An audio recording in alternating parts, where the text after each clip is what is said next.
Hello, people. We all know what is happening in Russia and Ukraine, and we all are praying for Ukraine. Now, for all those people who are wondering कि actual में कहानी क्या है और ये सब क्यों हो रहा है, why Russia is so obsessed with Ukraine, to understand this we have to go into Russia and Ukraine's history. तो हुआ क्या था? In 1991, the year when the USSR or Soviet Union broke up into 15 countries, the biggest of which was Russia, and Ukraine was also a part of the USSR. But इससे भी पहले इन 1921 लेनिन्स red army had invaded Ukraine. तो actual में Ukraine was never a part of Russia. When Soviet union broke apart in 1991, those Ukrainian breathe a sign of relief कि चलो now they have finally earned their independence from the Soviet Union.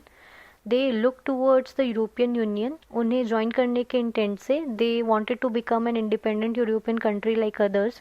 But on the other hand कुछ लोग ऐसे भी थे जिन्हें Russians के लिए सिंपैथी थी. वो खुद को भी रशियंस कंसिडर करते थे. वो बिलीव करते थे कि Ukrainians and Russians are ethnically similar. Their religions are similar. For these people, the incident of 1991 was a tragedy. It was like a partition for them. Now, there was a person from the second category people, and that person was Vladimir Putin. Putin said, Soviet Union का collapse होना was the major humanitarian tragedy in which more than 25 million Russians were suddenly cut off from Russia. Putin considers Ukraine as a part of Russia, but what about the people of Ukraine? What do they think? तो जो लोग eastern Ukraine में रहते हैं, the area that lies beside Russia's border, those people are mostly pro-Russia. But if we talk about overall country, majority of people are in favor of joining the European Union. They are in favor of continuing as an independent country. They are in favor of joining NATO. Now, what is NATO? जिसकी वजह से ये सब बवाल चल रहा है. NATO stands for North Atlantic Treaty Organization. It is an alliance between the USA and the European countries. You can think of them as being against Russia. It is military alliance, means if a war breaks out against any NATO country, the rest of the NATO countries would come to protect it with their militaries. 30 countries are part of NATO. तो हुआ क्या कि the European countries have blocked Russia on one side, and on the other side Japan is also a major NATO partner. जैसा कि आप सब देख सकते हैं, Ukraine shares a long border with Russia. If Ukraine becomes a part of NATO too, Russia will obviously be pressured because it will be surrounded by all sides. In 1997, NATO-Ukraine Commission was set up so that Ukraine and NATO could be the partner.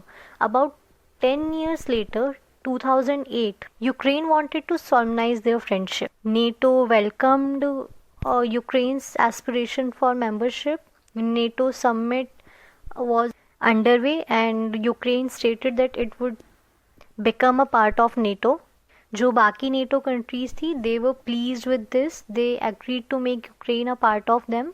Ukraine was asked to work on the membership action plan to get the membership of NATO. In 2017, the Ukraine parliament even adopted a legislation which stated that getting NATO membership is a major objective for Ukraine for the foreign and security policy of Ukraine. On 16th December 2021, there was a meeting between the President of Ukraine and the Chief of NATO in Brussels. वहाँ Ukraine दोबारा commitment देता है कि it will eventually join NATO despite Russia's objection. अब यहाँ Putin जी को tension हो गई. Putin had talked to US President Joe Biden, British PM Boris Johnson, and had a phone call with the French President Emmanuel Macron, and put forward a demand to all of them to guarantee Russia that Ukraine would not be a part of NATO. But of course, NATO को कहाँ मानना था? So NATO said that Ukraine is an independent country. Ukraine is free to make its decision whether it wants to become a part of NATO or not. It's their decision. Now on this, Putin said he will give them a chance before moving to dire methods, that is war. The part of eastern Ukraine is inhabited by mostly pro-Russia people, and that part often wants to separate from Ukraine and to become a part of Russia. So Russia had started to support the separatists in that area. In these provinces here, Donetsk and Luhansk, Russia was enabling a proxy war there. And now we come to today's situation. Even after supporting the separatist groups, Russia saw that Ukraine and NATO were continuing with their relationship. So Russia started a war, and now we don't know where it's gonna end.